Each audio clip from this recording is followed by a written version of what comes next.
తెలంగాణ కాంగ్రెస్లో నామినేటెడ్ పదవుల భర్తీ అంశం ప్రస్తుతం పార్టీ కేడర్లో ఎందుకు చర్చనీయాంశంగా మారింది? ఆశావహులు వెయ్యి కళ్ళతో ఎందుకు ఎదురుచూస్తున్నారు? పదవుల భర్తీ విషయంలో ప్రతిసారి గడువు ఎందుకు మారుతోంది? ఇంతకు నామినేటెడ్ పదవుల భర్తీ అసలు ఎప్పుడు జరుగుతుంది? తెలంగాణ కాంగ్రెస్ నాయకుల్లో ఎలాంటి చర్చ జరుగుతోంది? పదవుల భర్తీపై పార్టీ ఆలోచన ఏమిటి? Let's watch the story.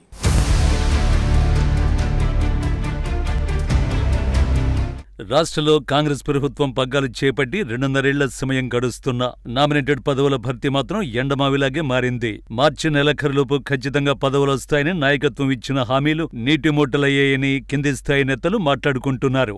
ఇప్పుడు ఏప్రిల్ నెలలో ప్రక్రియ మొదలవుతుందని మరో చర్చ జరుగుతోంది.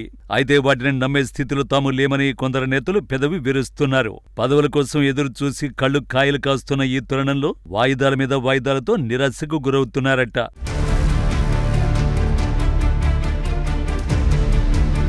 ముఖ్యంగా కార్పొరేషన్ పదవుల విషయంలో పెద్ద కసరత్తే జరుగుతోందని రాష్ట్ర నేతల మాట.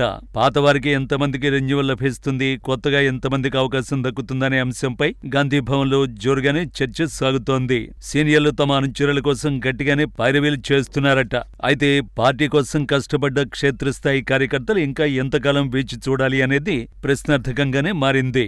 సామాజిక సమీకరణాలు, అధిష్టానం గ్రీన్ సిగ్నల్ ఇవ్వాలనే అంశాలను ప్రభుత్వం సాగుగా చూపుతున్నప్పటికీ కాలయాపన వల్ల పార్టీకి నష్టం తప్పదనే భావన క్యాడర్లో బలంగా వినిపిస్తోంది.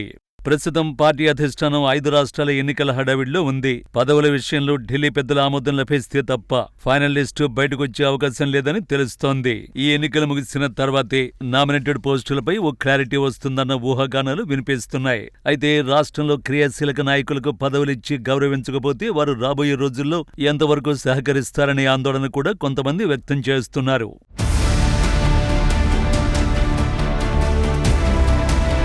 పదవుల భర్తీలో జాప్యం కేవలం పరిపాలనపైనే కాకుండా పార్టీపై కూడా ప్రభావం చూపుతోంది. పదవులొస్తాయన్న ఆశతో ఇన్నాళ్లు మౌనంగా ఉన్న నేతలు ఇప్పుడు బహిరంగంగానే తమ అసహనాన్ని ప్రదర్శిస్తున్నారు. అధికారంలోకి వచ్చి ఇంతకాలమైనా మమ్మల్ని గుర్తించకపోతే ఇంకెప్పుడు అన్నది వారి సూటి ప్రశ్న. ఇతర పార్టీల నుంచి వచ్చిన వారికి ప్రాధాన్యమిస్తూ పార్టీని నమ్ముకున్న తమలాంటి వారిని విస్మరిస్తున్నారనే గుసగుసలు కూడా పార్టీలో ఎక్కువవుతున్నాయి. మరోవైపు పీసీసీ నాయకత్వం మాత్రం వడపోత ప్రక్రియ వల్లే ఆలస్యమవుతోందని, అర్హులైన ప్రతి ఒక్కరికి న్యాయం చేస్తామని బొజ్జగిస్తోంది. ఏప్రిల్ 15 నాటికి కార్పొరేషన్ల జాబితా విడుదలయ్యే అవకాశం ఉందని పార్టీలో టాక్ నడుస్తోంది. అయితే ఈ గడువు కూడా పాత గడువులాగే మారుతుందా, లేక నిజంగానే నామినేటెడ్ పదవుల భర్తీకి మోక్షం లభిస్తుందా అన్నది చూడాల్సి ఉంటుంది. ఒకవేళ ఏప్రిల్లో కూడా నియామకాలు జరగకపోతే పార్టీ కేడర్ మరింత అసహనానికి గురయ్యే అవకాశం ఉందట.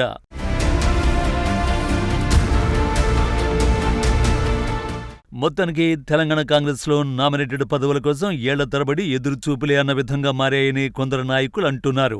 అధికారం వచ్చిందన్న ఆనందం కంటే పదవులు దక్కలేదన్న ఆవేదనే క్యాడర్లో ఎక్కువగా కనిపిస్తోంది.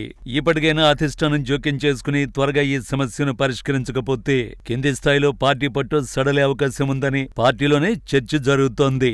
నాయకుల అసహనం హద్దులు దాటకముందే ప్రభుత్వం పదవుల భర్తీపై కార్యాచరణ మొదలుపెట్టాల్సిన అవసరం కనిపిస్తోంది. 5 రాష్ట్రాల ఎన్నికల తర్వాతైనా పదవుల భర్తీ జరుగుతుందా లేదా అన్నది తెలియాలంటే మరికొన్ని రోజులు వేచి చూడాల్సిందే.